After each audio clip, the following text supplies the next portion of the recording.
Ano na? Galaw-galaw na guys. Bakasyon naman natin sa trabaho. Kaya dapat, relax na naman tayo ngayon. Baliw ka talaga. Paano magiging bakasyon ng 5 days leave without pay? Hindi mo ba nararamdaman na sagad sa bone marrow ang kalungkutan pag walang sweldo? Napaka-OA naman. Bakasyon na rin yun. Kasi pupunta tayo sa probinsya ni Clarissa. Baka may mga chicks dun. Yan, diyan ka magaling. Mukha kang chicks. Nakailang balik ba ang manuscript mo?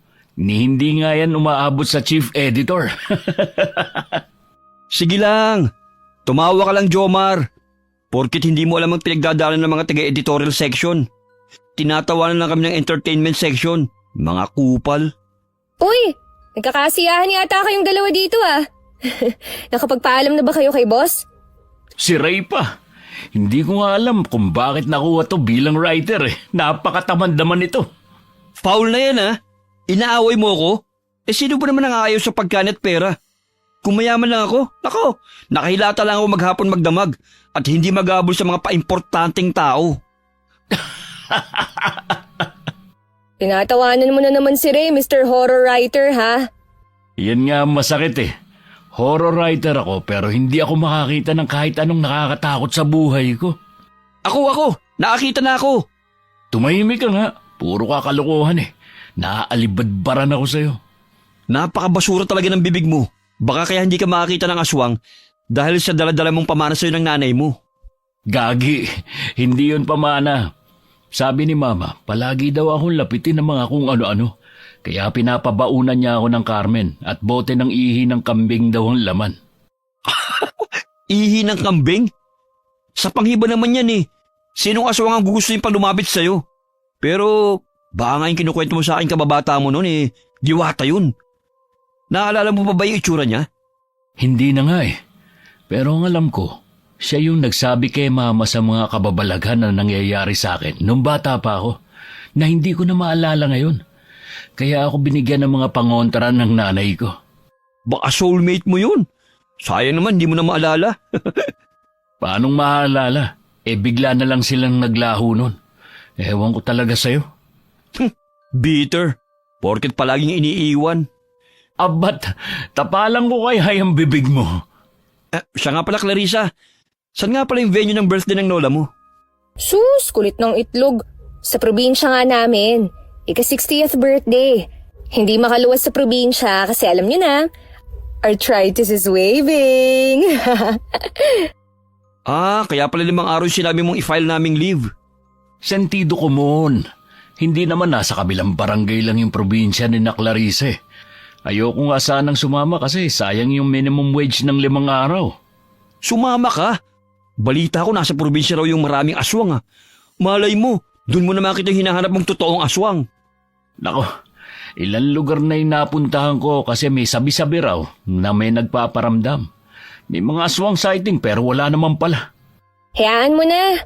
Baka hindi naman talaga totoo ang mga aswang-aswang na yan Tsaka, tigilan mo na yung paghahanap mo.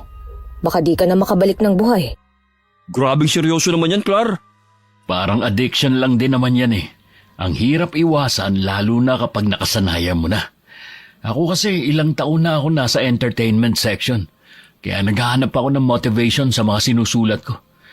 Pakiramdam ko kasi kapag wala akong pinaguhugutan, sabaw ang kalalabasan ng output ko. Chill, kalma. Naka-aircon nga sa opisina, pero ang init ng ulo nyo. Ang mabuti pa, mag-early out tayo para makapaghanda na tayo bukas. Nang gabi rin yun napagpasya ni na Jomar at Ray na matulog na lamang sa isang bahay. Hindi man aminin ni Jomar, pero silang tatlo talaga ang mabubuting magkaibigan. Kahit madalas silang nagbabangayan ni Clarissa dahil hindi magkatugma ang mga ideolohiya nila.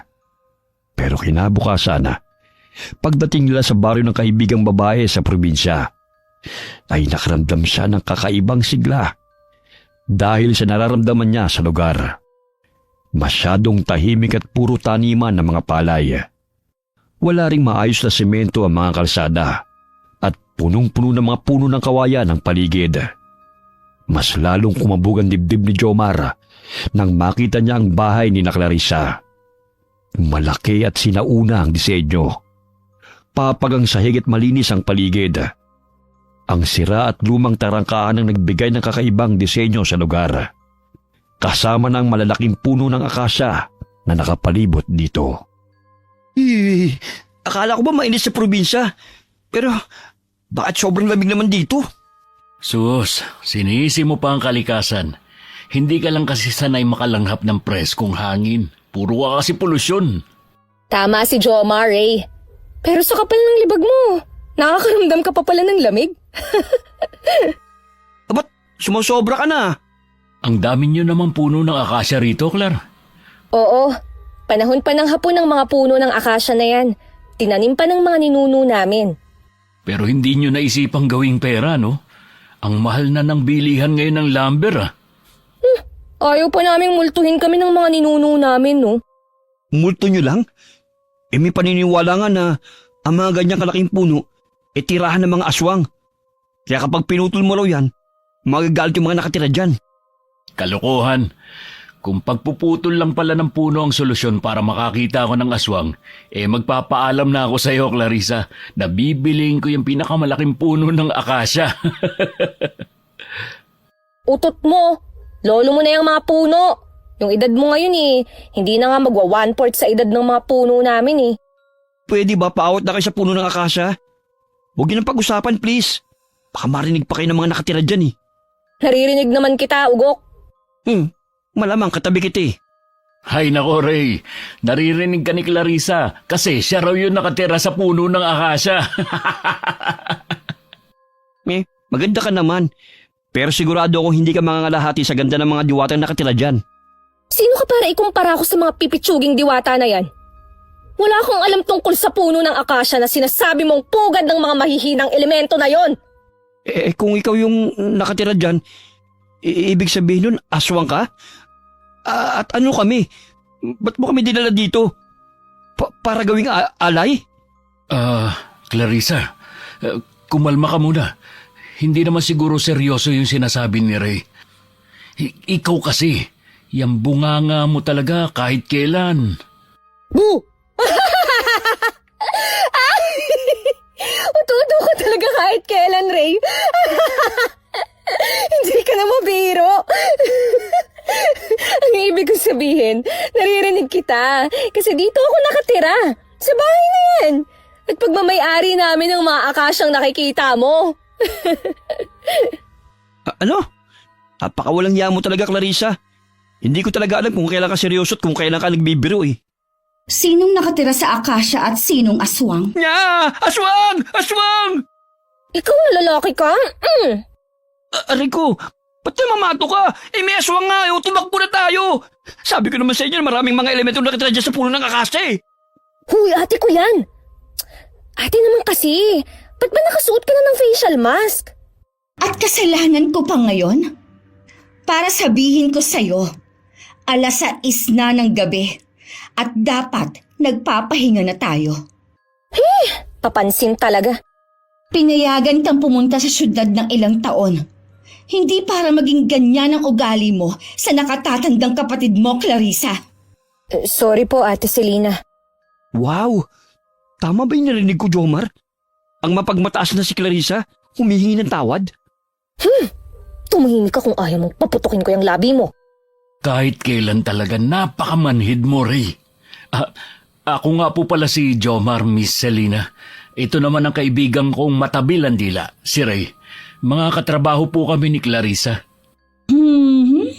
O sige, tuloy kayo. Mukhang nakalimutan kasi ni Clarissa na bawal na ang palakad-lakad sa labas paglampas ng 6:00 ng gabi. Uy, akala ko kung ano na yung nasa gilid ng pinto. Ito ang puon na pinaniniwala ang nagbibigay ng kakaibang swerte sa nagmamay-ari nito. Pasensya ka na kung nagulat ka. Wow! Ang daming estatwa ng mga... anghel? Mga anghel ba yan? Oo, mga anghel yan. Koleksyon ng tiyahin namin sa abroad na matagal lang namayapa. Pero bakit nakatakip yung palad sa mukha nila? Shy angel pa yung tawag dyan? Ay, naku Ray. Sinabi ko na sa yung masayang manood ng mga documentaries eh. Ang tawag sa mga statwa na yan ay Weeping Angel. Weeping Angel? Umiiyak ng mga anghel? Bakit naman nakabalandra sila na parang mga gwardya sa pasilyo? Inilagay namin sila sa may pasilyo kasi dapat nasa labas sila. Kaso, sa init ng panahon, bumibitak kaya naisipan na lang naming ipasok. Pero, nasa may bandang pinto pa rin. Jomar ang pangalan mo, di ba? Hindi ko akalain na alam mong tungkol sa Weeping Angel. Ay, hindi naman gaano, miss. Napukaw lang kasi niya yung atensyon ko nung nanunood ako ng palabas na Blink. Naalala ko lang na nakalaban ni Doctor Who yung ganyang mga statwa. Ang alam ko ang Weeping Angel, ginawa para maalala mga kahihiyang nagawa ng mga Time Lords na naging anghel kalaunan. Kaya naghihiganti pa rin sila hanggang nagawa ang statwa na yan. Yun ba yung mga anghel na kapag lumingon ka at hindi ka nakatingin sa kanila, gumagalaw? Yung pumapatay ng tao? Ibig sabihin, hindi na natin pwedeng tanggalin yung tingin natin sa kanila? Baka mami nasa likod na pala natin sila, tapos saksakin tayo. Tumahimik ka na nga. Kung ano-ano talaga yung lumalabas sa bunganga mo eh. Pasensya ka na, Miss Selena. Pagod lang siguro si Ray. Ewan ko ba dito sa isang kaibigan mo, Clarissa? Kung mamamatay tao ang mga estatwa namin dito, matagal na dapat akong patay, hindi ba? Oo nga no, ba't di ko kaya naisip yun? Clarissa, gusto mo ba talagang balanse ang buhay mo, no? Ha? Ano, te? Oo. May kaibigan kang matalino. Meron namang bobo. Tapos ikaw, lutang. Ha? Pangiin mo yung sinabi mong matandang dalaga ka, ha? Ituro mo na lang sa kanila yung kwarto nila. Tapos, tawagin mo na lang si Manang Conching para sa hapunan nyo. At huwag mong kakalimutan mamaya. Dating gawi. Dapat umattend ka at ilang taon ka na rin lumiliban. Opo, ate.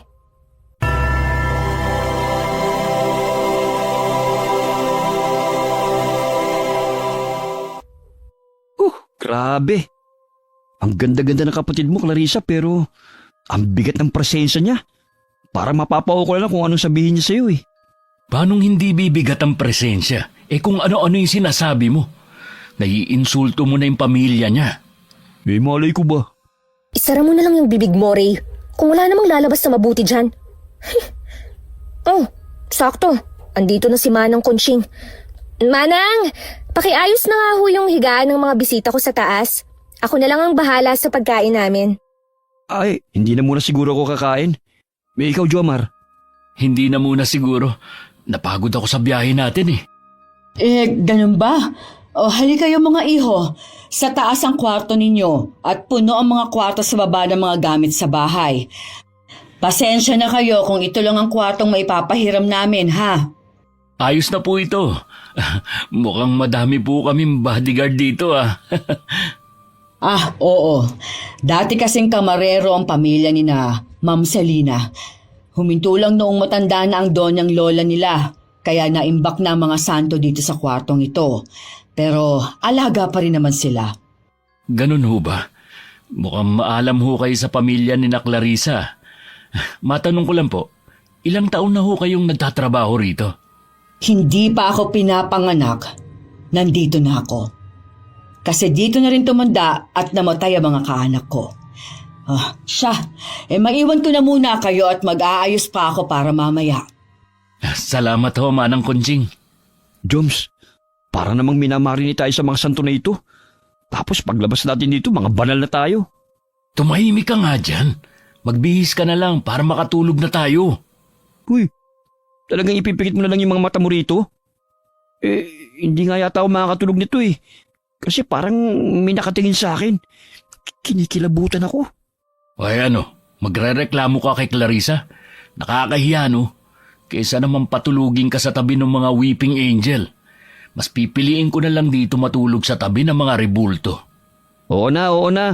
Dami mo nung sinasabi. Daig mo pa yung nanay ko eh. Nanay mo siguro si Aling Telma. Sino yun? Ewan ko sa'yo. Natulog si Jomar katabi ang kaibigang si Ray sa isang silid. Pero hindi pa man tumatagal ang pagkakaidlip niya, ay may kakaibang lamig ang gumagapang sa paa niya. At pakiramdam niya, ilang pares na mga matang nakatitig sa kanya. Sinubukan niyang sipain ang paa ng kaibigan niya para tignan kung gising pa ito. Pero malakas na hik lamang ang narinig niya. Wala nang nagawa si Jomar kundi ang balutin ang buong katawan niya ng kumot. Pero maya-maya pa ay naramdaman niyang hindi siya makahinga. Sa inis niya ay binalibag niya ang kumot palis sa katawan at biglang bumangon. Pero halos layasan na sa ng kaluluwa niya sa gulat nang maninag niya ang isang figurang tahimik na nakatayo sa may pintuan ng silid. Anong kailangan mo? Wala akong may bibigay sa'yo. Nakiki-birthday lang ako rito. Wala akong pera. Hindi rin masarap ang karne ko. Tulong! Tulungan niyo ako! May aswang! Aswang? Nasaan ang aswang? Nasaan yung sinelas ko? Paluin natin yung aswang! Mga ugok! Kalalakan yung tao pero nagsisisigaw kayo na parang mga babae. Clarissa, anong ginagawa mo rito sa kwarto namin sa gitna ng gabi? Diyos ko, muntik na akong atakihin sa puso sa ginawa mo. Ang epic ng mga mukha nyo, promise. Sayang, hindi ko dala yung cellphone ko. Wala tuloy yung remembrance. Tsaka, anong gagawin mo sa tsinelas na yan, ha? Papaluin mo sa puwet yung aswang, Ray? Anong kaguluhan ang nangyayari dito, Clarissa? Sa layo ng mga kapitbahay natin, aabot pa sa kanila yung sigawan nyo? Pasensya na ho kayo, Miss Selena ha. Pero hindi yata aswang ang mapapalo ko ngayon eh. Halika nga ritong bruha ka. Dapat pinapalo ka sa puwet sa kakulitan mo eh. Ate! Sasaktan ako ni Reo. Loko ka, Jomar! Tulungan mo ako! Huwag kang tumuha nga lang dyan! Pasensya ka na, Miss Selena ha. Napasigaw ako kasi nagulat ako kay Clarissa. Natahimik lang nakamasid sa amin habang nakatayo sa may pintuan ng kwarto. Kaya ayoko rin umuwi si Clarissa. Parang mabilis akong tumatanda kapag kasama ko siya. Napakaisip bata kahit kailan. Clarissa, itigil niyo na yan. Ilang minuto na lang at kailangan na natin pumunta sa kwarto ng dasalan. Opo, ate. Halina kayo, mga kupal. Pumasok lang talaga ako sa kwarto nyo para gisingin kayo at sasamba tayo. Sasamba? Saan? May iba pa palang dapat gawin bago yung birthday ng lola nyo?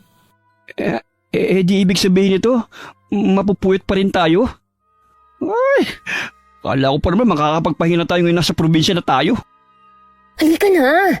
Patay ako kay ate kapag nahuli tayo. Aray, antay ka ko. Ba't ka ba namimingot?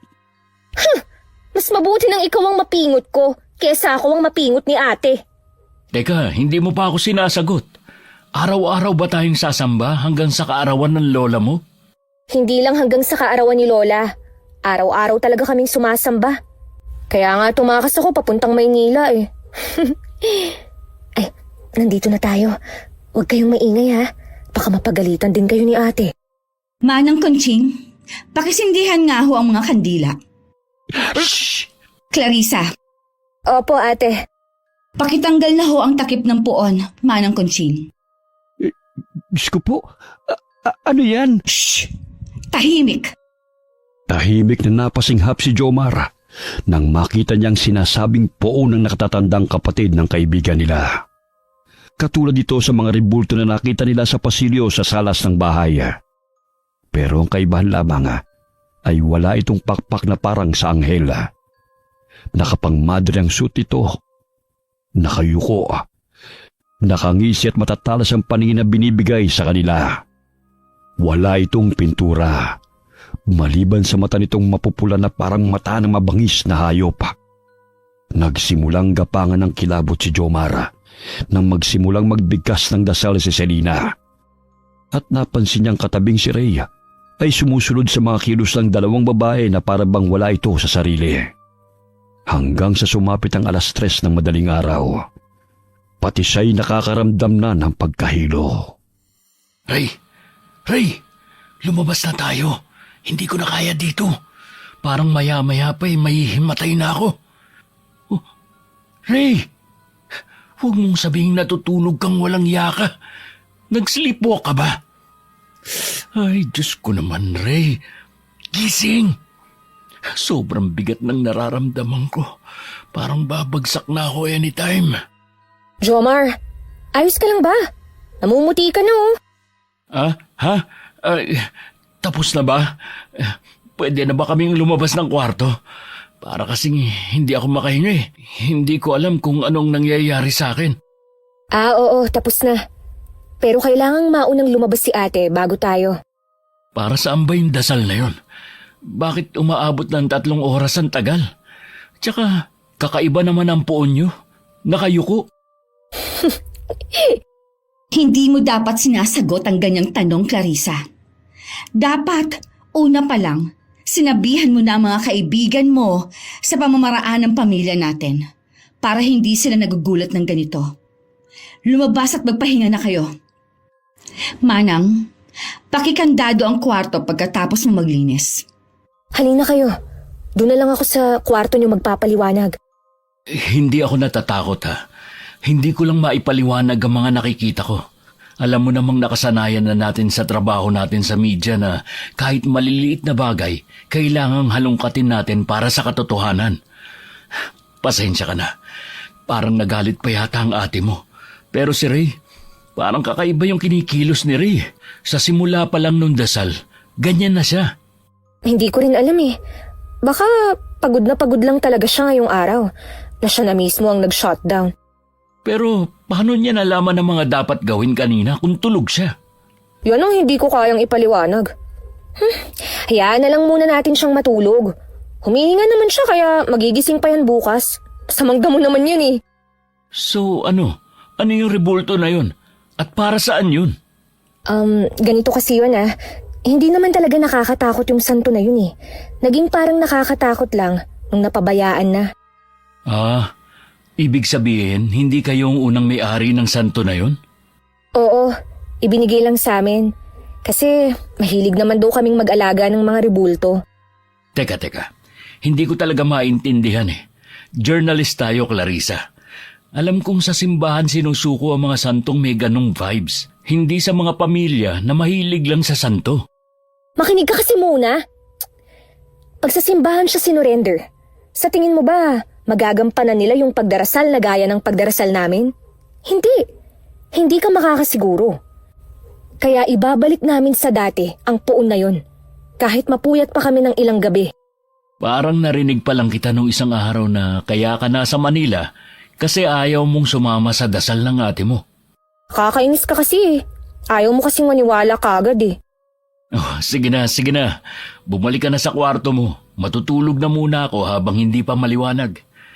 Akala ko kasi bakasyon. Hindi ko alam na konsumisyon pala ito. Ano? Iparinig mo yan kay ate para maaga kang makauwi. Ayoko nga. May kailangan pa akong gawin dito sa probinsya nyo. Sigurado akong malaking scoop to. Hello, mataas na sweldo next month. Yuhu! Ewan ko sa'yo. Scoop mo yung mukha mo. Parang kanina lang kinakabahan ka eh. Tapos halos hilahin mo na ako. Alis na nga ako. Hindi na pinigilan ni Jomar na umalis si Clarissa dahil hindi na siya komportable. Bumabalik na naman kasi ang sensasyon na tila may nakatingin sa kanila. Mga matang tila may masamang balak. Kaya naman hindi na maiwasan ni Jomar na kilabutan na dahil sa nararamdaman na. Hindi na lamang niya ito pinagtuunan ng pansena at nagkumot na lamang at saka pinilit ang sarili na makatulog. Nagising na lamang si Jomar nang gisingin siya ni Manang Kunching para mag-agahan. Sige po, Manang Kunching. Lalabas na po kami. Bilisan ninyo at huwag niyong pag-antayin si Selena sa hapag na mag-isa. Baka magalit na naman yon. Po? Sige po. Gigisingin ko lang si Ray, Manang. Psst! Ray! Gising na, huy! Hindi ako sumama sa'yo para maging alarm clock mo, ha? Huy! Huh? Hala, bakit sobrang taas ng lagnat mo? Teka, kukuha lang ako ng planggana at bimpo para medyo lumamig ka. Oh, ba't nagmamadali ka, Jomar? Clarissa, buti nandito ka. Hinahanap ko si Manang Kunching kasi hihiram sana ako ng palanggana at bimpo. Sobrang taas ng lagnat ni Ray. Teka, ako na lang ang magdadala sa kwarto nyo. Jomar, bakit parang hindi kayo mapakali? Binalikan kita at naandun na pala si Ma'am Selina sa kusina. Pwede ho bang mauna na kayong kumain? Hindi ko kasi alam kung ano nangyayari kay Ray. Bigla na lang tumaas yung lagnat niya. Ayos pa naman yun kanina eh. Ganun ba? Pwede ko ba makita yung kaibigan mo? Opo, sige po. Nasa kwarto siya.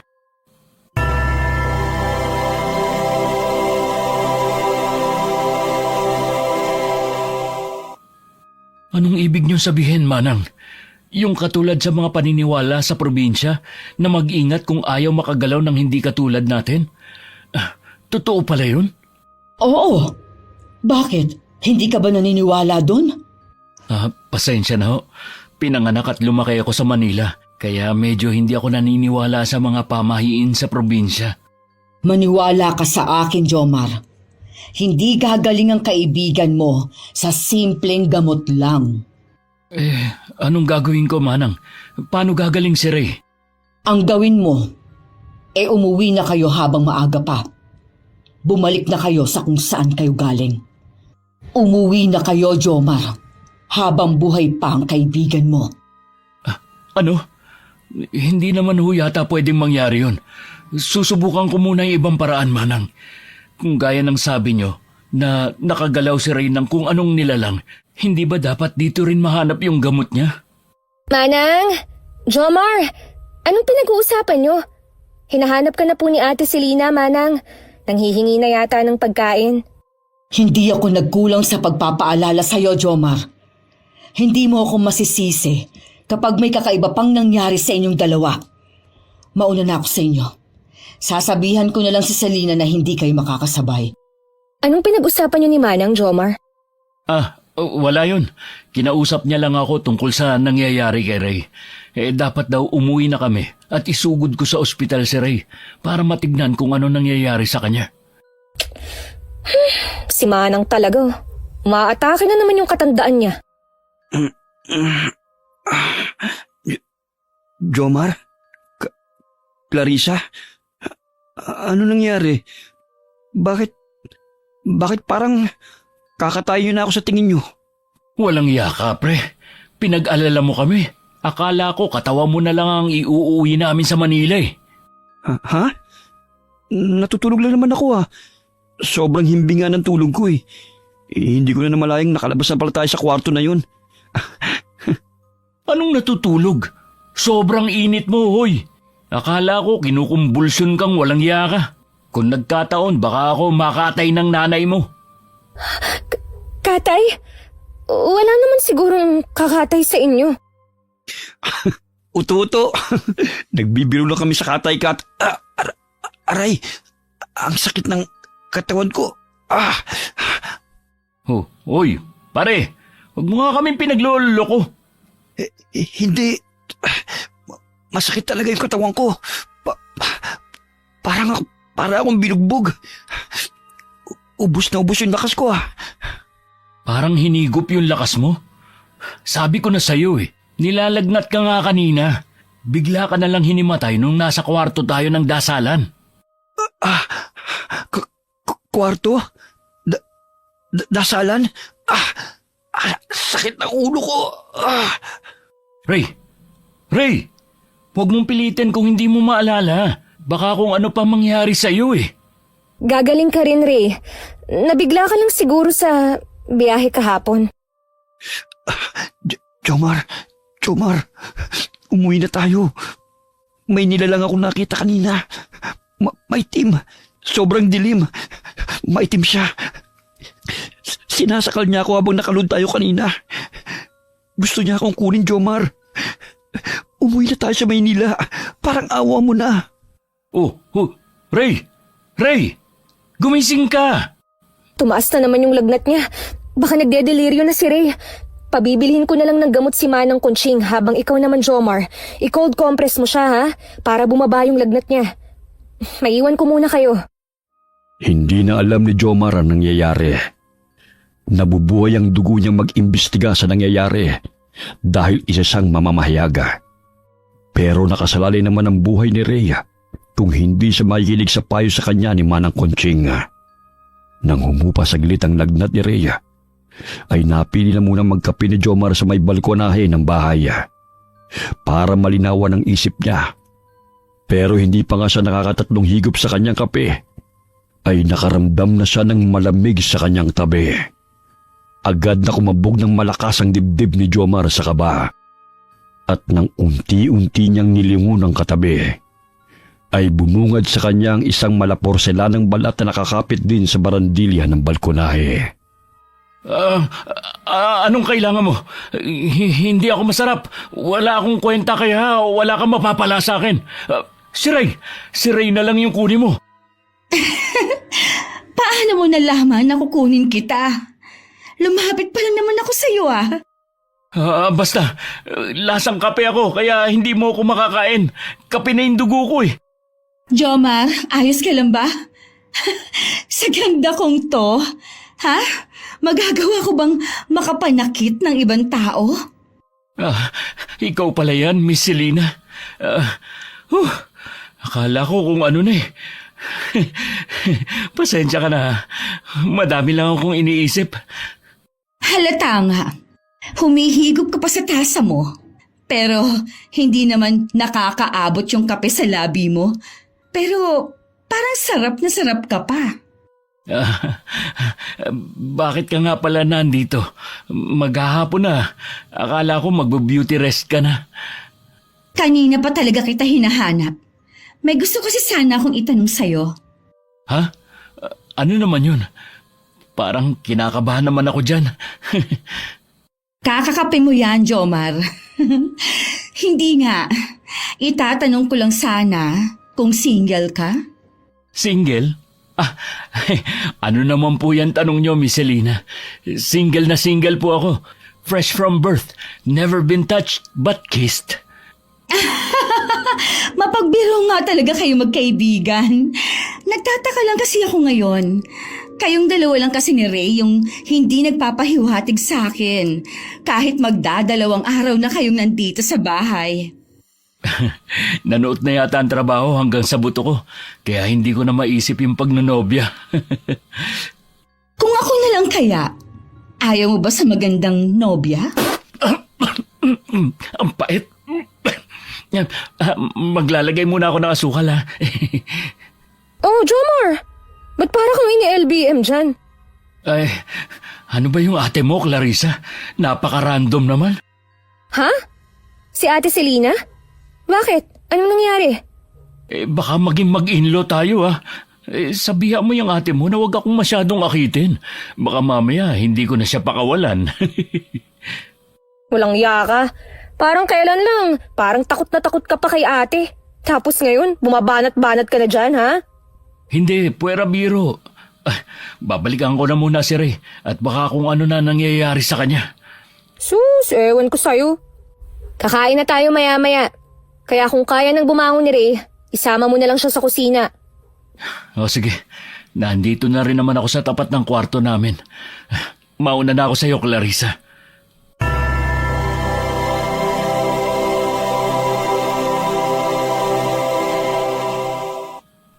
Jomar, mabuti na nandito ka na. Maayos na ang lagay ni Ray. Dinakdakan ko na ang bunbunan niya ng suka at binulungan ko na rin siya para hindi na siya paglaruan ng kung ano sa bahay nito. Dinakdakan? Ano ho yun, Manang?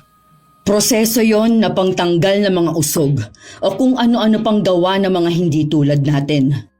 Gusto mo bang maging manggagamot kaya ka nagtatanong? Kayo naman ho, Manang. Alam niyo namang manunulat ako. Siyempre, kahit maliliit na bagay, importante sa akin. Basta may makuha akong impormasyon. Nga pala, buti at nabanggit mo yung tungkol sa maliliit na bagay. Mukhang alam ko na ang gumalaw sa kaibigan mo, kaya dapat ka ring mag-ingat. Ano ba yan, Manang? Lalaki ako pero sa totoo lang, kinikilabutan ako sa tuwing nagbibigay ka ng babala sa amin eh. Sa tuwing lalabas ka at pakiramdam mo ay may nakasunod sa'yo at wala ka namang makita sa iyong likuran, ang gawin mo lang, yumuko ka. Po? Yumuko ako? Oo, yumuko ka at silipin mo ang nilalang sa ilalim sa pagitan ng iyong hita. Wala naman sigurong mangyayaring ganon, Manang. O siya, paparoon na ako at maghahanda pa ako ng hapunan ng dalawang amo ko. Nahulog sa matinding pag-iisip si Jomar habang nakatitig sa walang malay niyang kaibigan. Matagal na siyang nakakaramdam ng mga kakaibang nangyayari sa bahay na tinutuluyan nila. Pero pasimple lamang niyang binabaliwala ang lahat. Sapagkat hindi pa naman siya nakakakita ng mga aswanga o mga supernatural na mga bagay. Nakaramdam ng uhaw si Jomar, kaya nagpasa siyang lumabas ng kwarto. Pero habang naglalakad sa pasilyo, ay hindi niya maiwasang makaramdam ng tila may nakasunod sa kanya. Lumingon-lingon siya sa paligid, pero mga ribulto lamang ang nakikita niya. Hindi rin niya maiwasang pangilabutan sa likod ng kanyang leeg, kaya naalala niya ang bilin sa kanya ni Manang Conching at dahan-dahang yumuko. Halos matumba si Jomar sa kanyang nakita at ramdam niyang tila lumabas ang kanyang puso sa kaba. Hindi naman siguro totoo yung nakita ko, di ba? Wala namang tao kapag nakatayo ako. Hindi totoo yun. Kailangan ko makausap si Manang Conching. Kailangan ko siya makita agad. Ay, Diyos ko! Huwag niyo po muna akong kukunin. Gusto ko pa makauwi sa Manila. Anong nangyayari sa'yo? Parang nakakita ng hindi maganda. Ano ba, Clarissa? Palagi ka nalang sumusulpot ng pabigla-bigla. Mamamatay ako sa sakit ng puso dahil sa'yo eh. Ano ba kasing nangyari sa'yo? Nakakatawa yung reaksyon mo eh. Parang takot na takot ka. Eh sino bang hindi matatakot? Eh walang ilaw yung pasilyo nyo. Ang dilim-dilim. Uy, kalma ka lang. Kaya nga ako pumunta rito kasi sasamahan ko na lang kayo papunta sa kusina. Hindi pa ba nagigising si Ray? Ay, hindi pa nga eh. Kapag nagpatuloy pa to, kailangan na naming umuwi sa Manila sa lalong madaling panahon. Baka napapano na yan at ako pa ang sisihin ng pamilya niya. Sus, ano ka ba? Ayos lang yan si Ray. Napagod lang yan sa biyahe natin. Halika na nga. Kanina ka pa hinahanap ni ate. Oh, kanina ko pa kayo hinihintay. Halina kayo. Maupo na kayo sa hapag na makapagsimula na tayong kumain. Pwede bang sa kwarto na lang kami kumain ni Ray? Makikiusap na lang ako kay Manang Conching na magdala ng pagkain doon. Iniiwasan mo ba ako dahil sa sinabi ko sa'yo kanina, Jomar? Hindi naman sa ganun. Hindi lang talaga ako mapakali na hindi ko nakikita si Ray. Nag-aalala ako sa kanya eh. Siyempre, responsibilidad ko rin siya. Oh, siya. Kung yun talaga ang gusto mo. Manang, pakitulungan nga si Jomar dalihin yung pagkain niya sa kwarto nila. Ha?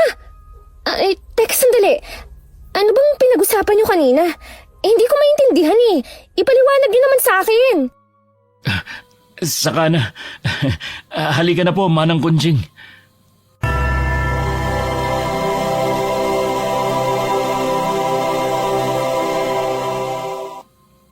Bakit nagmamadali ka makalabas sa hapagkainan, Jomar? Manang, may sasabihin ako sa inyo. Hindi ko akalain na totoo yung sinabi mo sa akin kanina. Ang alin? Marami na akong sinabi sa'yo, Jomar. Yung tungkol sa pagyuko at pagsilip sa pagitan ng hita ang ibig kong sabihin. Oh, huwag mong sabihin ginawa mo agad yung tinuro ko sa'yo. Yun na nga ho ang problema eh. Ginawa ko kanina at hindi kayo maniniwala sa sasabihin kong nakita ko. Ano? May nakita ka bang hindi nakatira dito? Sino? Ano? Hindi po, kasi nakita ko ay kilalang kilala nyo. Diretsahin mo na ako, Jomar. Baka maabutan pa nilang nag-uusap lang tayo sa labas ng kwarto nyo. Ang nakita ko po, isang babae. Hindi normal na babae. Nakatiwarik siya, nakangisi, mapula mga mata, at matulis at nakalawit ang dila. Sobrang puti ng kanyang mukha. May maiitim na ugat na nakapalibot dito. Siya si... Ay, mabuti pa pumasok ka na. Tinatawag na yata ako ni Selena. Hindi ba, Clarissa? Clarissa, anong ginagawa mo rito? Hindi pa kayo tapos kumain ng pinsan mo, di ba? Pinagmamadali ni Ate Selena si Manang Conching kasi may uutos siya sa matanda. Ganun ba? Papasok na lang muna ako at baka nakakaistorbo pa ako sa inyong dalawa. Maraming salamat sa paghatid ng pagkain, Manang. Ako na lang ang tutulong sa'yo sa pagdadala ng pagkain mo sa loob ng kwarto. Ray! Jomar! Gising na si Ray! Sinasabi ko na nga, Abi. Pagod lang yan si Ray. Ray, ayos ka lang ba? May masakit ba sa'yo? Masakit ba yung ulo mo?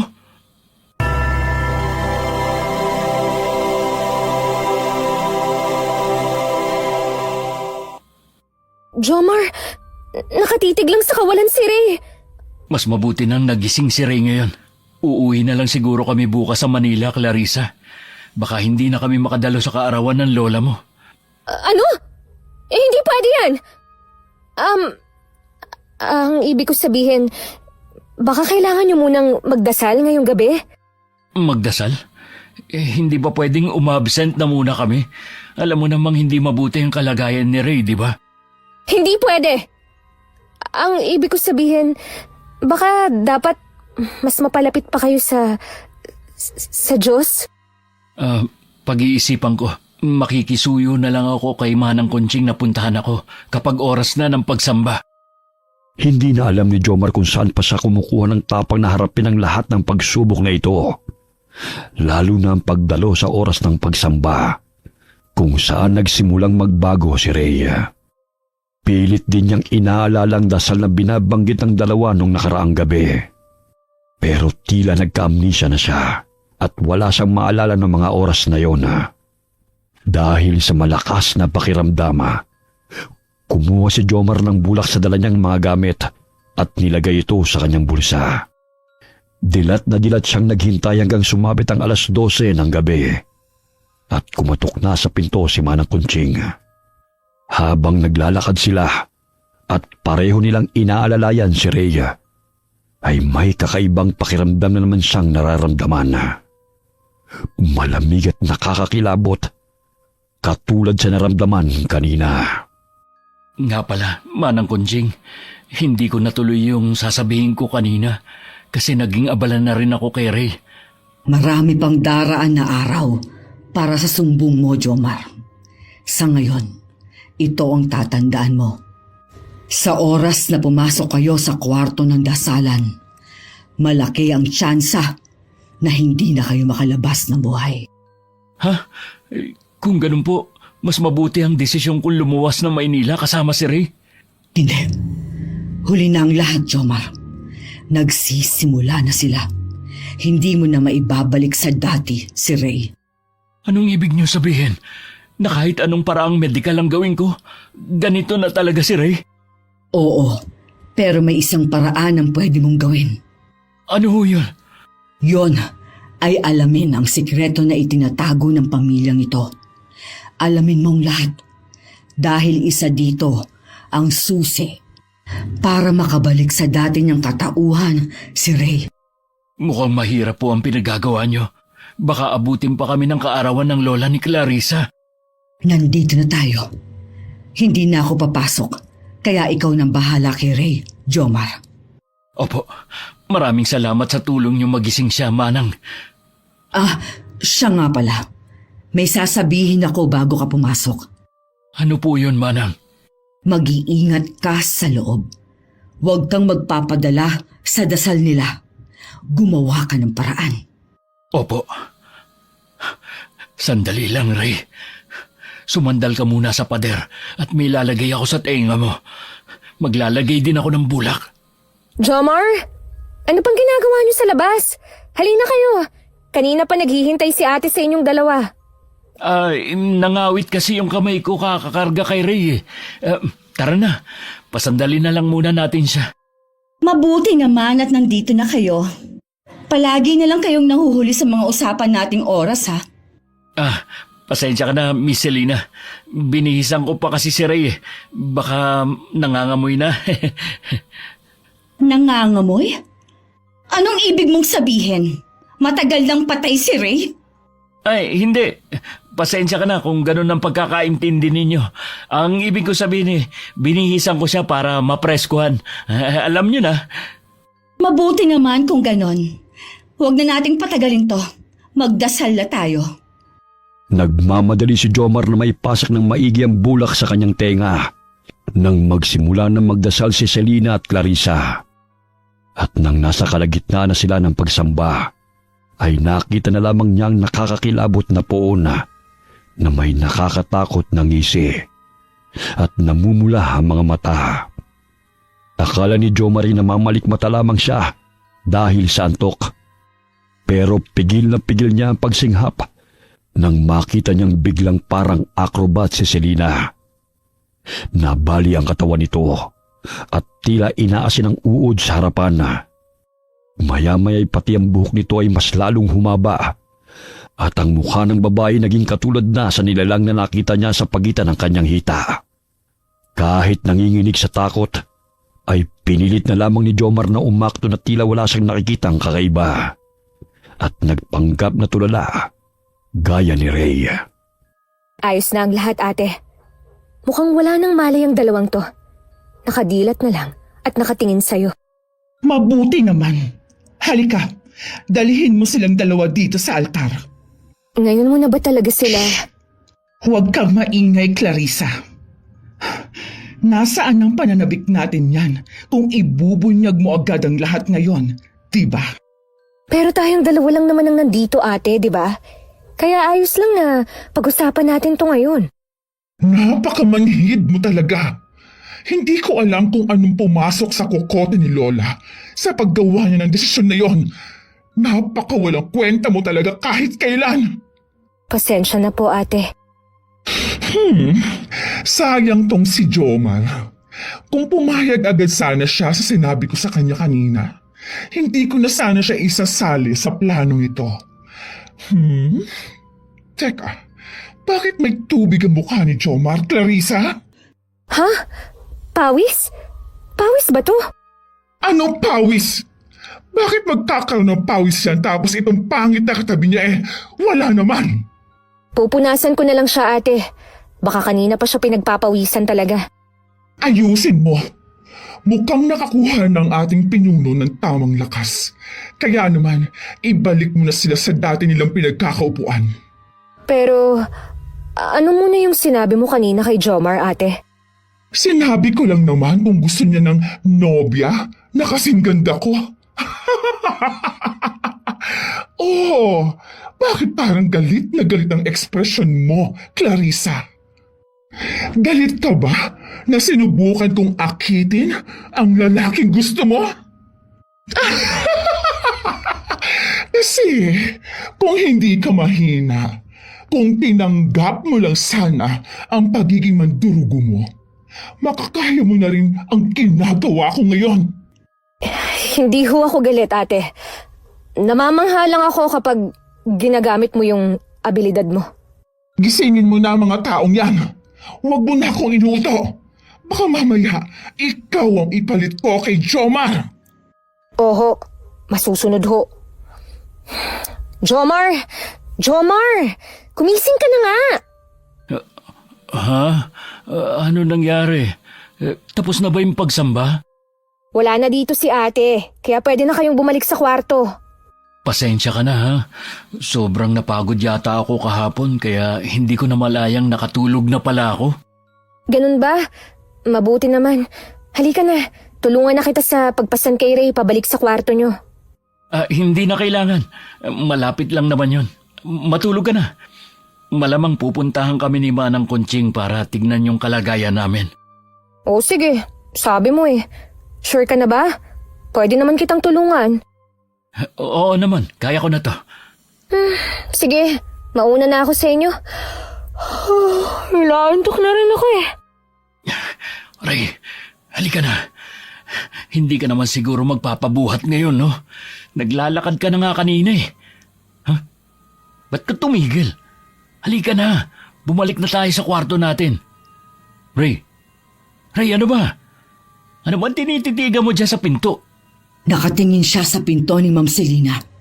Manang, mabuti na lang at nandito ka na. Pwede niyo ba akong tulungan dito kay Ray? Bigla na lang siyang tumigil sa paglalakad eh. Tapos nakatulala sa pinto na yan. Kinikilabutan na ako. Baka mamaya maging rebulto na rin ang kaibigan ko. Ulitin mo nga ang sinabi mo, Jomar. Ang alin, Manang? Yung biglang tumigil si Ray? Hindi. Yung dulo na sinabi mo kanina. Na magiging rebulto na si Ray? Diyos ko, huwag niyong sabihin. Pwedeng mangyari ang iniisip mo. May posibilidad na mga rebulto sa bahay na to ay dating mga tao.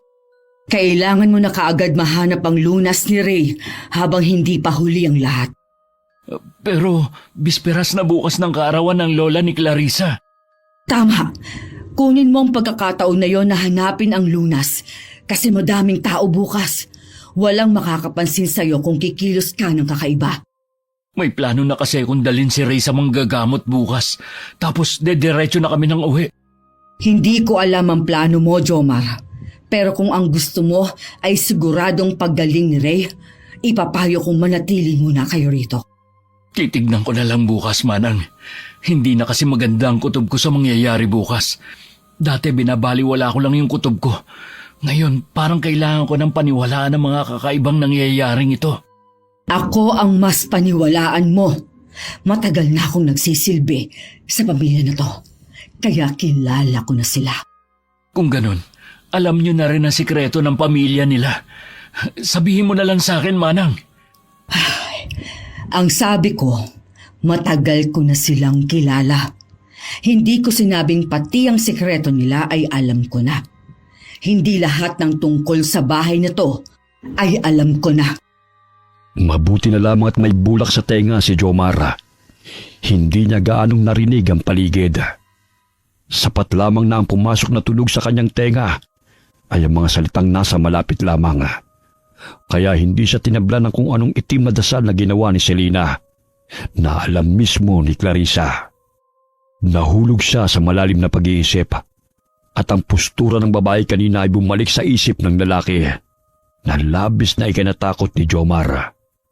Dito niya napagdesisyonan na bukas din ay aalis na sila.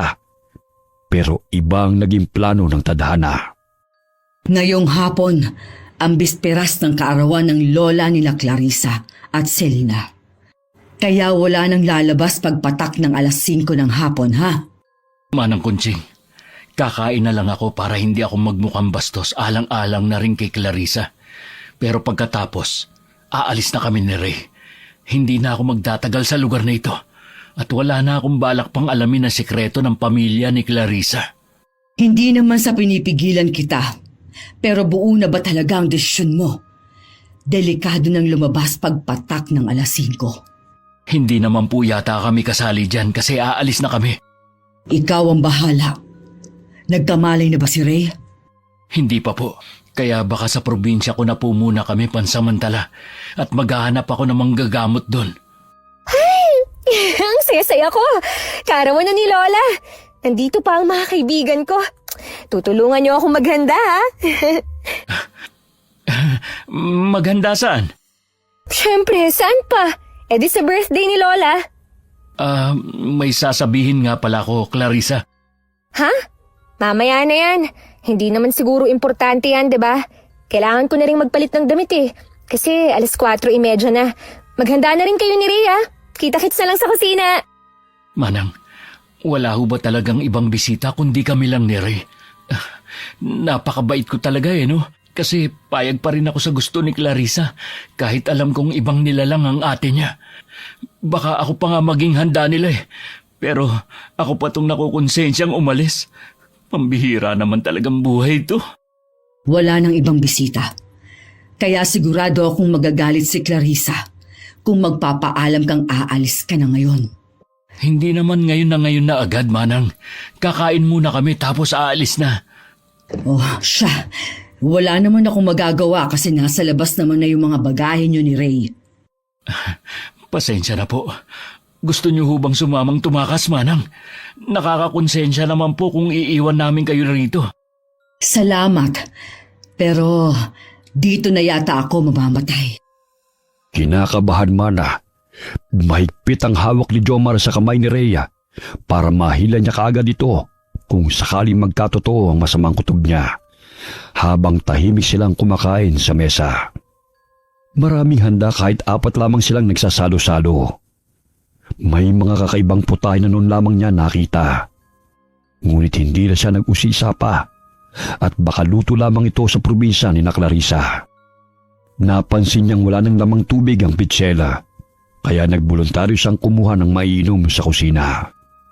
Pagpasok pa lamang niya roon ay nakaramdam na siya ng tila malamig na hangin at kurot sa kanyang tiyana dahil sa biglaang matinding kaba.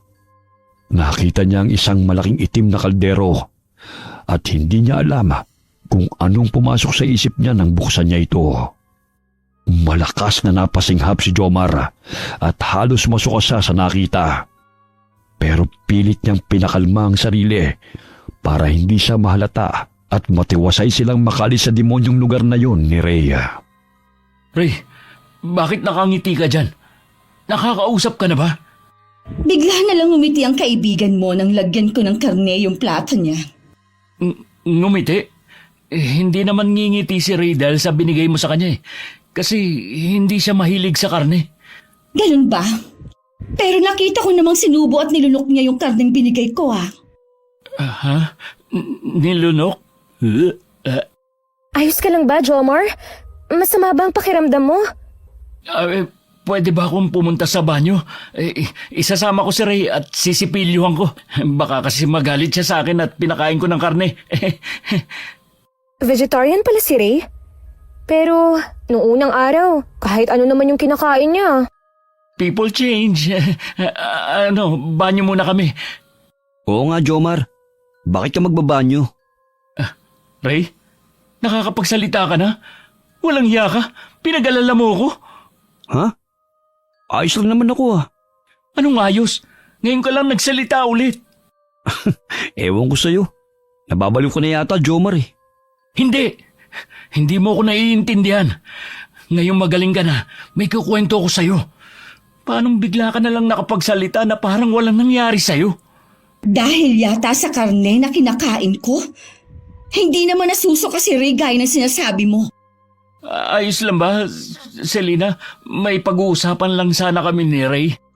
Jomar! Ano bang nangyayari sa'yo? Kanina ka pa aligaga. Sisirain mo ba yung kaarawan ng lola ko? Paano kung masisira? Wala naman dito yung may birthday, hindi ba? Ano ba kayo? Magtigil kayong dalawa! Nag-aaway kayo sa harap ng hapagkainan! Magdasal na tayo, Clarissa! At kayo namang dalawa, kung gusto ninyong magbanyo na kayo! Hindi na lumingon si Jomar at hinila na lamang ang kaibigang si Rhea. Kinakausap niya ito habang mabilis silang naglalakad. Pero hindi na naman ito sumasagot. Nang tignan ito ni Jomar, nakita niyang wala na namang buhay ang mata ng lalaki at nakatitig na naman sa kawalan. Hindi niya na alam kung anong gagawin. Parang inaalis na siya ng katinuan dahil sa nararamdamang takot. Gaya ng nakasanayan niya, mas inuna niyang makatakas sila kaysa mag-isip pa ng kung ano-ano. Pero bago sila lumabas, nilibot niya muna ang buong bahay para hanapin si Manang Conching para isama itong tumakas. Pero ni anino nito ay hindi niya makita. At yun na yata ang pinakamaling desisyon na nagawa niya nang makita niyang nakahalukip-kip na si Selena na nakangisi at nakasandal sa pader ng pasilyo ng bahay. Selena, anong ginagawa mo rito? Ikaw ang dapat na tanungin kung ano ang ginagawa mo. Bakit hila-hila mo sa kung saan ang kaibigan mo? Hindi naman to ang daan papunta sa banyo. Hindi ba? Hindi ko kasi kabisado ang pasikot-sikot ng bahay na to eh. Banyo ba talaga ang hinahanap mo? O may iba ka pang planong puntahan? Ha? Wala naman. Nako. Hindi ko naman hahayaang mawala ang masarap na handa ni Lola. Handa? Uy, wala ah. Hindi ako nagsasyaron, Selena. Wala akong kinukuhang ulam. Hindi naman luto na ulam yung sinasabi ko. Clarissa, alam mo na ang gagawin. Clarissa, anong ibig sabihin nito? Bitiwan mo ako. Ba't ang lakas-lakas mo? Saan mo ako dadalhin? Alam ko na ang plano mong umalis, Jomar. Akala mo ba wala akong tenga at mata sa bahay na to? At napakadamot mo naman kung dadalhin mo rin ang walang kwenta mong kaibigan. Anong gagawin nyo? Anong ginawa nyo kay Manang Kunching? Jomar. Nag-aalala ka pa sa matandang nagbenta sa inyo ng kaibigan mo? Ay, ayos lang yan. Hindi mo naman na mararamdaman ang galit namin. Kasi, hindi ka naman naaabutan ng bukas. Ano? Clarissa, ikaw rin? Walang hiya kang babae ka. Anong gagawin mo sa amin ni Ray? Ano pa? Kinaibigan ko kayo para gawing alay sa araw na ipapasa na sa akin ng lola ko ang mutya ng mga aswang. Aswang, totoo kayo? Oo! Totoo kami! Malas mo lang. Hindi mo na kami magiging pulutan sa diaryong pinagsusulatan mo. Tama na yan, Clarissa. Itali mo na sila sa altar. Naghihintay na ang lola sa kwarto ng dasalan. Ang lola? Mabuti naman at naisipan niya ng tigilan ng laro na inumpisahan niya.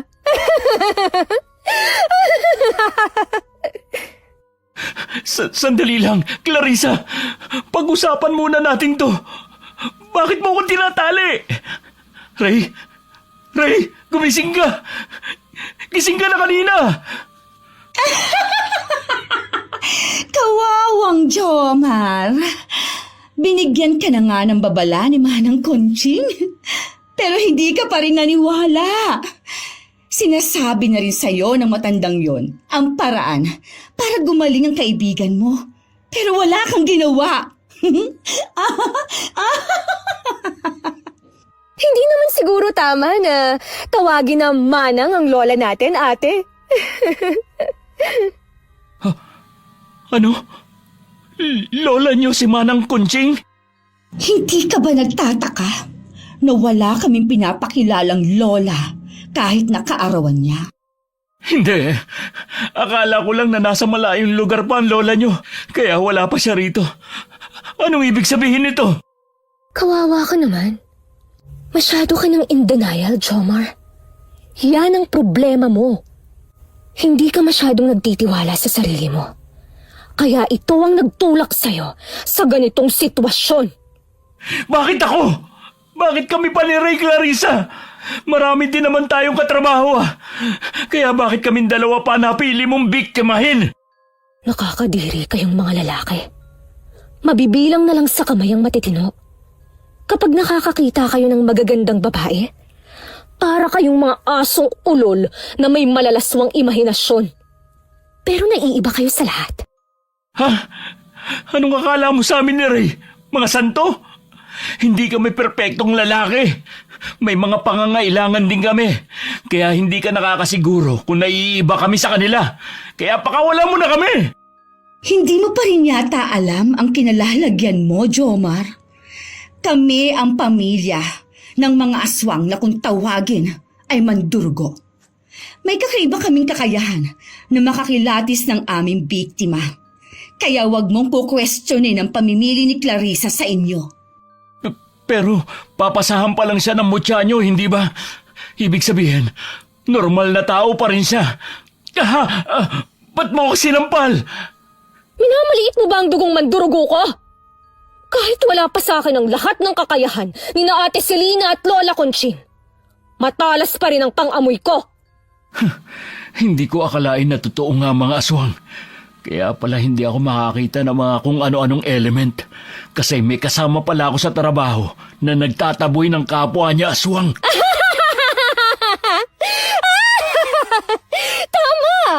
Tama ka dyan. Kaya ngayon, maging masunurin kang alay at tulungan mo na lang ako sa pagiging lubos kong mandurugo. Hindi ako papayag na mamatay na lang dito at hindi maisulat ang mga naranasan ko. Kaya naman hindi ako papayag na magamit mo sa kasamaan. Clarissa, anong ginagawa mo sa pagkain ko? Alam mo bang hindi na masarap ang karne kapag nalalamog? Lola! Mabuti naman at tumigil ka na sa pagpapanggap mong katulong. Hindi ko rin talaga kayang makita kang nag-aalaga ng ibang tao eh. Lalo na kapag mas mababang uri sa atin. Masaya ako at nasulit ko ang kaarawan ko. Kaya naman, konting panahon na lang ang hihintayin natin para maipasa sa iyo ang mutya at mabuhay ang ating puon. Siguraduhin ninyong hindi makakatakas ang dalawang yan, Selena. Masusunod po, Lola. Mga baliw! Mga baliw kayong lahat! Pakawalan niyo kami rito! Ibalik niyo si Ray sa dati! Malabo yung hinihingi mo. Mas lalo na ang makabalik si Ray sa dati. Isa sa inyo ang kailangang mayanggaw at maitali sa buhay ni Clarissa. At si Ray ang pinakamadaling mabiktima. Anong maitali? Hindi ako papayag! Gagawin ni Clarissa na personal na pagkukunan ng enerhiya si Ray. Kaya malabo ang hinihiling mo. At ikaw naman, magiging alay ang dugo mo sa pagkabuhay ng puon.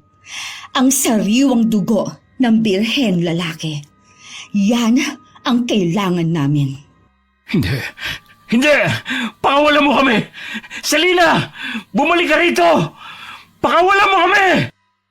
Hindi na ininda ni Jomar ang nananakit niyang kamay at hindi na rin pinansin ng lalaki ang nakakakilabot na presensya na dulot ng nakakatakot na poon sa kanyang likod.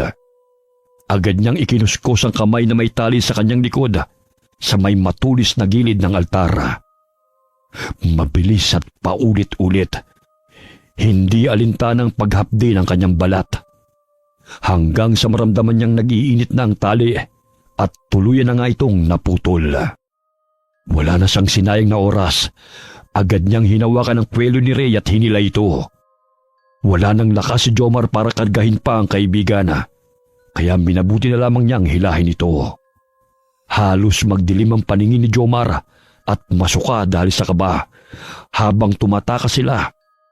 Pero hindi pa man sila nakakalayo sa bahay, ay nakarinig na siya ng alulong ng aso at malalakas na pagaspas ng ibon sa kalapit na gubat. Buiset, Ray. Gumising ka na kung ayaw mong iwang kita rito. Ano ba kasing nilaklak mo na bigay ni Selena at Clarissa para maging ganyan ka? Ha? Nilaklak? Tama. Ba't ngayon ko lang naalala yun? Sinabi ko na sa'yo, Clarissa, na huwag kang aalis sa tapat ng kwarto kanina. Bakit ako yung sinisisi mo? Eh, ikaw naman yung bigla na lang umalis. Hindi ba ako pwede magbanyo? Hindi ako katulad ni Lola Conching na nakatatagal sa anyo ng mandurugo.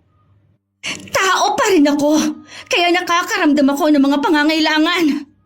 Ang sabihin mo na lang, ayaw mong patayin si Jomar kasi gusto mo siya kesa sa pagiging laruan mo. Tumahimik ka kung ayaw mong dugo mong sipsipin ko. Lintik, ang bilis nilang makahabol. Teka, naalala ko. Dala ko nga pala yung boteng bigay ni Lolo. Nasaan na ba yun? Maghiwalay tayo sa paghahanap para mabilis. Doon ka sa kabilang sulok ng gubat. Ako dito sa bungad. At paano mo sila madadalang dalawa kapag nakita mo sila? Alalahanin mong wala ka pang kapangyarihan na mandurugo. Nakakainis ka na talaga. Ito, yung boteng sinasabi ni Lolo na nakakabuhay raw ng dugo, kaya ayokong gamitin. Baka tumalab kay Ray. Pipisilin ko yung ilong mo, Ray, para malunok mo ng maayos. Pasensya ka na. Kaysa naman iwan kita sa lugar na ito. Jomar? Anong ginagawa natin dito? At bakit ako nakahiga sa pagitan ng hita mo? Shh! Hayop ka. Huwag ka maingay. Kaya kita ginising para makatakas tayo, hindi para mamatay. Clarissa! Sa bandang yon! May narinig akong ingay! Huwag mo akong utusan ha! Hindi ako bingi! Tapos na ang paghahari-harian mo sa bahay kapag napasakin na yung mutya! Ang sarap mong ihambalos! Siguraduhin mong mahuhuli mo sila kung ayaw mong dugo mong ipainom ko sa puon natin! Ray, bilis! Kailangan na natin makalabas sa gubat na to at makahingi ng tulong. Teka, saglit lang. Walang lakas yung paa ko. Wala akong pakialam. Ihaakbang mo yan o magiging dinuguan ka ni na Clarissa. Clarissa? Dinuguan? Wala akong maintindihan. Saka ko nasasabihin sa iyo lahat. Ang importante sa atin ngayon ang makalayo. Clarissa! Sa banda mo! Ayun sila! Tumatakbo palabas sa gubat! Huwag kang utos ng utos! Habulin mo rin! Jomar, bakit ba tayo tumatakbo? Huwag na natin paghabulin si Clarissa na mahal ko. Bumalik na tayo. Kasal kami. Umayos ka, Ray. Hindi kita niligtas para ipahamak ang buhay ko. Kung hindi ka patitigil, tatapalan ko ng dahon ng alingatong yang bunganga mo. Teka lang, Jomar. Kailangan bang kaladkarin mo ako? Hindi na ako makapaglakad. Literal na hinihila ko na lang yung paa ko. Kung binilisan mo ang takbo, hindi ka na sana makakaladkad. Sinabi nang walang lakas yung paa ko eh. Inuubos mo lakas ko. Itiko mo na yung bunganga mo, Ray. Lintik na mga peste to. Ang bibilis tumakbo. Kung pwede lang ako magbago ng anyo kahit hindi pa madaling araw. Hingal na hingal si Jomar at parang walang katapusan ang gubat na tinatakbuhan nila. Panay naman ang reklamo ng kaibigan niyang si Rhea nang pabalag niya lamang itong kinakaladkad palayo sa dalawang babaeng aswang. At nang lingunin niya ang kaibigan ay nakita niyang warak na ang salawal ito dahil sa pagkakasabit-sabit sa mga sanga na dinadaanan nila. Kaya naman nakikita na ang panloob nitong bulaklakin. Pero wala na siyang oras para pagtawanan ng kaibigan dahil palakas na rin ang mga yabag na humahabol sa kanila. Kaya walang pinagpilian si Jomar kundi ang magpadausdos at dumusot sa isang siwang sa gitna ng isang nakatumbang malaking punong kahoy para magtago. Pero sa kamalas-malasan ay nakalawit pa ang paa ni Ray palabas at hindi niya mahila ang kaibigan papasok. Ray, itulak mo yung katawan mo papasok. Tulungan mo kung iligtas kang hayop ka. Ayoko magpaligtas sa'yo, Jomar. Pinaghihiwalay mo kami ng asawa ko. Ilang beses ko bang sasabihin sa'yo na hindi mo asawa si Clarissa? May malamig na kamay na nakahawak sa paa ko, Jomar. Bilis! Hilahin mo papasok yung katawan mo. Hindi ko kaya. Parang may bumabaw na matatalim na bagay sa paa ko. Tiisin mo kung ayaw mo makabalik sa mansyon. Ang kukunat yung dalawa! Ano bang ginawa mo at bumalik na sa wisyo niyang lalaking ito? Pinainom ko siya ng ihi ng kambing. Ano? Anong ihi ng kambing? Insulto to sa kapangyarihan ng pamilya namin! Magbabayad kang hayop ka! Akala ko hindi lang ako nagsipilyo. Ang baboy naman ang ginawa mo sa akin, Jomar. Bitiwan mo ako! Hindi pwede. Nababaliw ka na ba? Sasayangin mo ba yung paghihirap kung itakas ka sa mga baliw na yun? Bitiwan mo na ako. Baka maputo yung isang paa ko. Ang kunat-kunat yung dalawa! Jomar! Bitiwan mo na ako! Kahit ano mangyari, takpan mo ang tenga mo, Ray. Huwag na huwag kang makikinig sa kanila. Kahit ngayon na lang hintayin mo ko. Alam kong tanga ka, pero kahit ngayon lang, sumunod ka sa akin, Ray. Naiintindihan mo ba? Oo na, punyeta! Mangiinsulto ka pa eh! Sobrang sakit ang paa ko! Bumitaw ka na! Clarissa! Kailangan natin bumalik sa bahay bago pa maghating gabi. Nakuha ko na si Ray. Pero ang dugo na para sa poon, ate. Kailangan pa natin ng isa pang alay. Nababaliw ka na ba? Hahayaan mong tumapak ang madaling araw na hindi natin na isasagawa yung ritual na muling pagkabuhay? Pagkabuhay? Anong ibig mong sabihin? Paano ako? Ipabasa sa akin yung mutya. Pwede ka naman sa susunod na taon. Ang hindi natin pwedeng palagpasin ay ang muling pagkabuhay ng ating poon. Hindi! Hindi ako papayag! Huwag nang matigas ang ulo mo. Kung ayaw mong gamitin kong lakas ko bilang mandurgo, para kalad ka rin ka pabalik ng bahay. Ang paa ko! Tulungan mo ako, mahal ko! Nagdudugo ang paa ko! Hindi mo ako kaano-ano, Ray. Tigilan mo ako sa ilusyon mo. Kakadiri ka. Mas pipiliin ko pa si Jomar na matali sa buhay ko kesa sa pangit na katulad mo. Halika na! Wala na tayong oras para hanapin pa si Jomar. Ha? Hindi ba magkasama lang sila kanina? Hindi ko alam. Si Ray lang ang nakita ko dito. Baka nasa ilalim ng puno, nagtatago. Ano ba? Maglalaro ka lang ba o babalik na tayo sa bahay bago pa magising si Lola? Pumili ka! Kung hindi lang kita pinsan eh. Kinakahiyangan ng angkan natin ang pamilya mo eh. Sabi ng tumigil ka! Napatakip ng bibig si Jomar habang nakikinig sa pag-aaway ng magpinsan. Pigil hininga siya habang nakikinig sa mga papalayo nitong mga yabaga. Nang wala na siyang marinig ng mga kaluskos, agad na siyang gumapang palabas at naghanap ng paraan para muling mailigtas si Rhea sa kamay ng pamilyang aswang. Sakto naman at pagtingala niya ay may nakita siyang puno ng ligas at nagkaroon naman siya ng ideya kung paano talunin ng mga aswang na walang ginagamit ng mga tradisyonal na pangontra sa aswang. Matapos pitpitin ni Jomar ang bunga ng ligas, ay sakto naman sa hindi kalayuan ay may ligaw na puno ng dalandana na mukhang matanda na. Kaya binali niya ang matinik na sanga nito at saka pinaliguan ng katas ng ligas.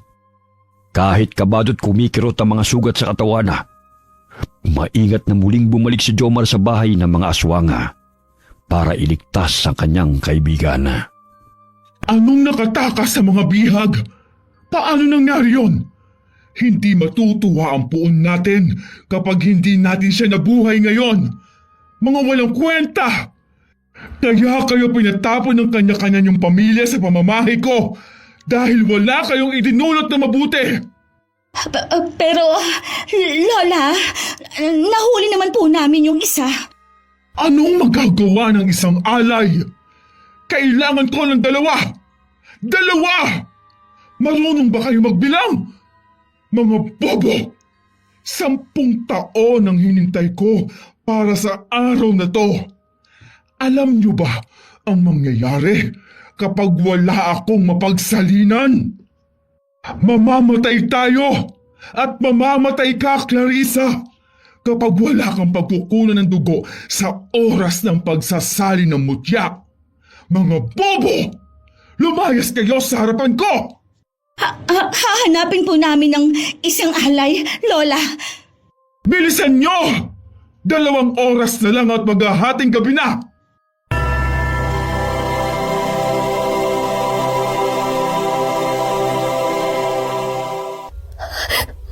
Mamamatay ako! Mamamatay ako! Ayoko pang mamatay! Kailangan kong mahanap si Jomar. Hindi pwede to. 5 taon ko siyang inakit. Hindi pwedeng wala siyang silbi. Hindi pwede to. Hindi pwede. Umayos ka, Clarissa. Kailangan na ulit nating lumabas ng gubat. Maaabutan pa natin si Jomar kapag nagmadali tayo. Ano? 2 tayong aalis?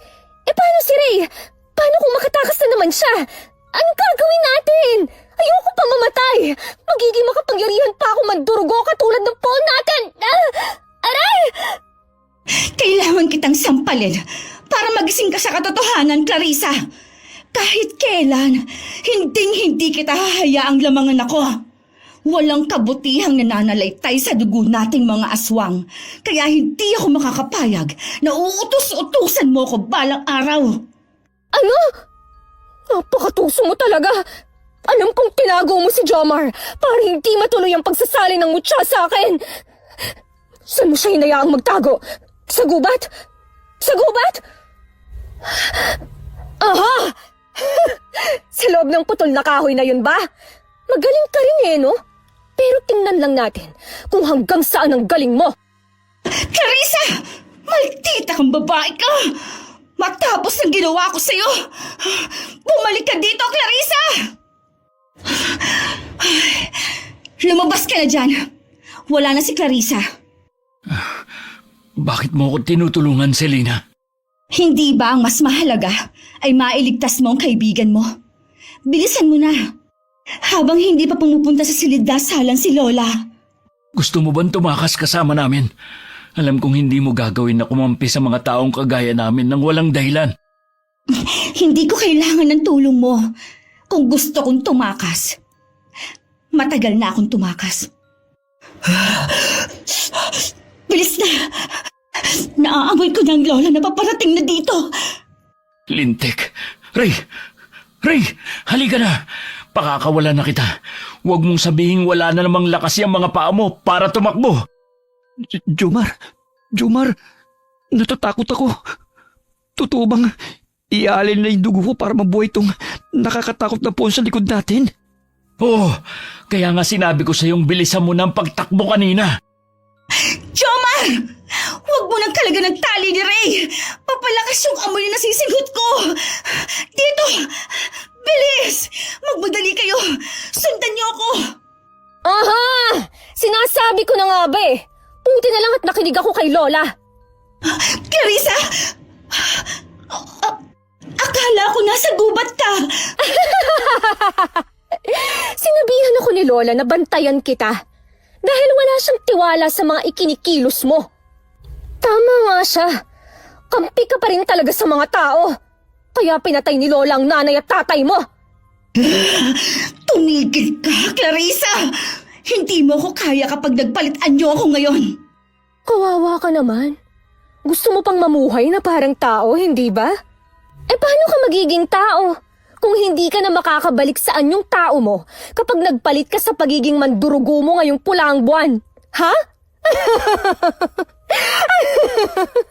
Katulad ni Mama at Papa, kaya kong isakripisyo ang buhay ko para sa mga taong mahalaga sa amin. Baliw, baliw, baliw, baliw ka! Pilit mo pa rin inaalala yung kababata mo na wala namang maalala tungkol sa'yo. Wala na kwenta si Jomar. Kaya bakit mo pa siya nililigtas? Sinabi ko na sa'yo, huwag mong hahawakan ng mga taong importante sa akin. Magbabayad ka! Napanganga na lamang si Jomar nang makita niyang biglang pumuti ang buong katawan ni Selena. Mas lalong humaba ang buhok at kukong maitim. Ang mga mata nito'y pumula at may mga maliliit na ugat na lumitaw sa mukha nito. Parang tipikal na vampira ang babae. Nakita naman niyang pumwesto na tila naghahanda si Clarissa para sa pagsugod ni Selena.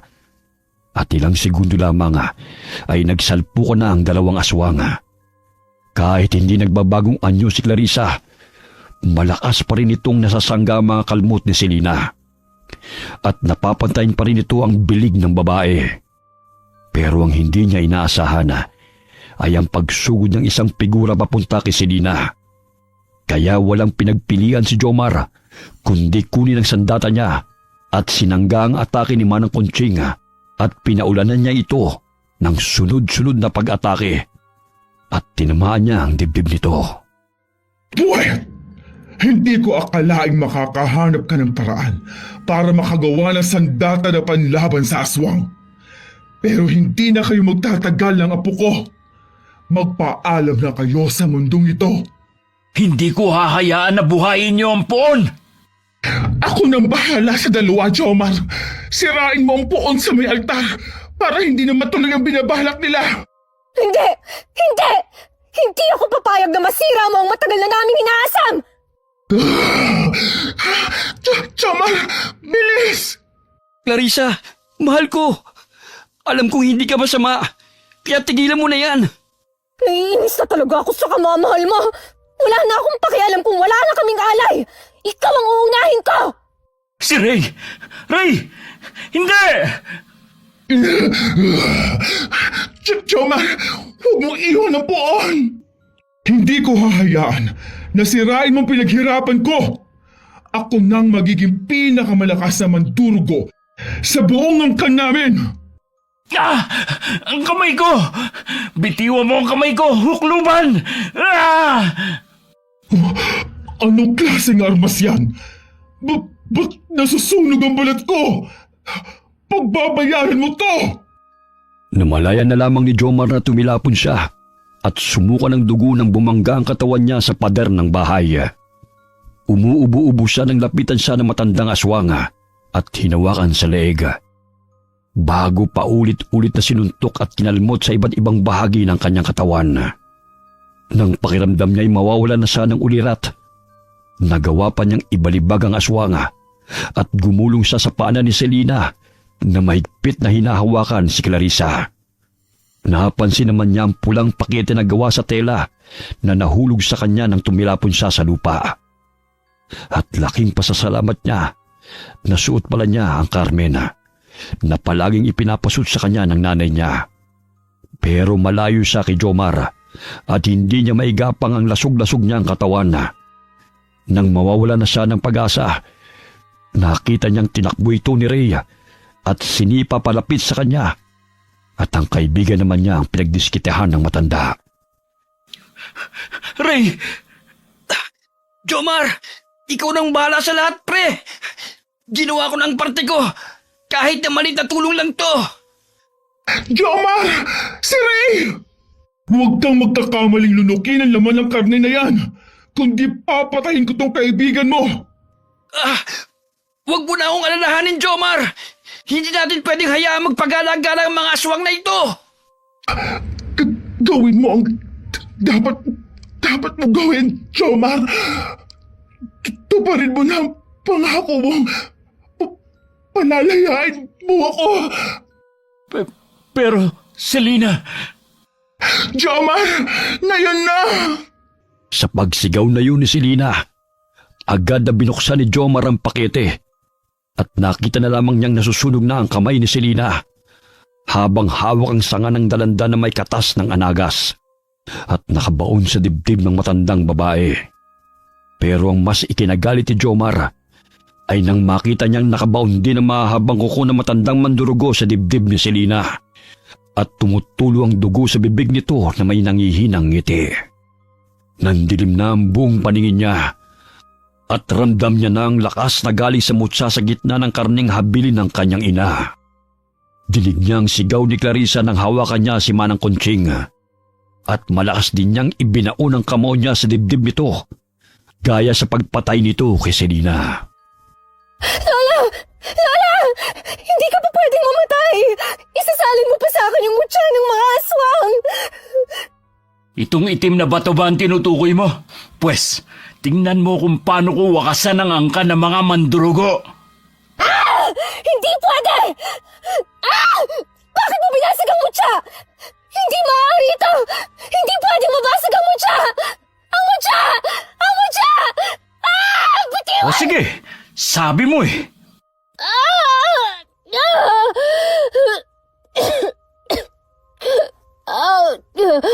Magbabayad ka sa ginawa mo! Dahil hindi ako mamamatay tao na katulad niyo, Clarissa. Hindi kita papatayin. Tutiwan mo ang buhok ko! Huwag mo akong kalad ka rin! Papakawalan naman kita eh. Pero hindi ako sigurado kung mabubuhay ka pa kapag nasugatan ka ng tinik ng dalandan at laso ng anagas. Wag! Maawa ka sa akin, Jomar! Hindi ba... May pinagsamahan pa rin naman tayo. Hindi mo yun gagawin sa akin, diba? Para sa buhay na kinuha niyong maglola. Para kay Selina. Magbabayad kang walang yaka! Babalikan kita! Babalikan kita at ang angkan mo naman ang uubusin ko! Sige lang, Clarissa. Tumakbo ka lang. Tignan natin kung hanggang saan na lang ay tatagal mo. Jomar, ayos ka lang ba? Nagdurugo na yung sugat mo. Ayos lang ako. Hindi pa dito nagtatapos ang paghihirap natin. Ha? Anong ibig mong sabihin? Halika, tulungan mo akong tanggalin ang tela ng puon na ito. Naalala ko na yung sinabi sa akin ni Selena nung mga bata pa kami. Ano? Magkababata kayo ni Selena? Paano mo nakalimutan ang importanteng bagay na yun? Alam mo, sakitin ako nung bata pa ako, hindi ba? Naalala ko lang to nung malunok ko ang mutya na bigay sa akin ni nanay na ibinigay ng ama't ina ni Selena. Ano? Diyos ko, kung di pa tayo mamamatay, hindi mo pa maaalala. Patapusin mo muna ako. Naaamoy ko pa yung panghinang ihi ng kambing sa bunganga mo. Busit ka talaga. Ikaw may kasalanan kaya mapanghiyang hininga ko eh. Magkababata kami ni Selena at pinangako ko sa kanyang babawiin ko ang labi ng kanyang lola na tinago ng tiyahin ng kanyang ama. Para makalaya sila sa pangalan ng pagiging aswang, kailangang sunugin ang katawan nito. Isa naman natin hahanapin yung katawang yun, Aber. Ang poon na yan. Ano? Bangkay talaga ang nasa ilalim ng tela na yan? Oo, ang kinikilalang poon ng mga aswang dahil ito ang pinakamakapangyarihang mandurugo noon. Binuhat ni Jomar ang labi ni Selena na hindi pa nagiging abo, katulad ng isang normal na aswanga, at itinabi niya ito sa altara kung saan nakahiga ang naagnas na katawan ng lola nito. Gamit ang posporo na nasa gilid at gamit ang telang ibinalot sa katawan ng bangkaya, sinilaban ito ni Jomar at saka sila lumabas ng bahay ni Rhea. At mula sa malayo ay tinatalo nilang tinutupok ng malaking apoy ang kahoy na bahay ng pamilyang aswanga hanggang sa magliwanag ang buong paligid at ang natira na lamang ay ang ribulto ng mga anghel at mga santo. Lumipas ang panahon at naging isang alaala na lang ang lahat. Hanggang isang araw ay nabasa na lang niya ang balita sa isa nilang kolum na pumanaw na ang katrabaho nilang si Clarissa na natagpuan ng bangkay sa bukana ng gubat. Okay, sana po nagustuhan niyo ang aming kwento ngayon. Shout out po tayo kay Irma Umali from Italy na isa po sa mga solid inkong natin. Salamat po sa inyo, ma'am. Shout out kay Elaine at Ate Rose. Happy birthday in advance from Atesco family. Hi kay Mami Giselle. Hi kay Pisyang Molina. Hi kay Loida Sadicon from Marinduque. Hi kay Rosette Ersando. Hi kay Sara Baruel from Talisay, Cebu City. Hi kay Pendi Hayoyoy from Dubai. Shout out kina Aris, Roy, George, Roland, Jeff, Kenneth, Cardo, and Christian. Kamusta po kayong lahat yan? Shout out kina Bella and Yani Regio. Salamat po sa inyo. Hi kay Nida Agulto. Shout out sa Hatulan family. Shout out sa Encolar family at Abuyo family at kay Elizabeth Abuyo. Kamusta po kayong lahat dyan? Hi kay Hani Austria from Tokyo, Japan. Hi kay Benny Ocampo from Tagaytay. Shout out sa Ugal family, lalo na kay Catherine Ugal from South Cotabato. Hi Positive Floor Dasig from Quezon City. Hi Zenaida Hubbard from San Antonio, Texas, USA. Hi kay Cristina Santelices. Hi kay Josefina Coracha.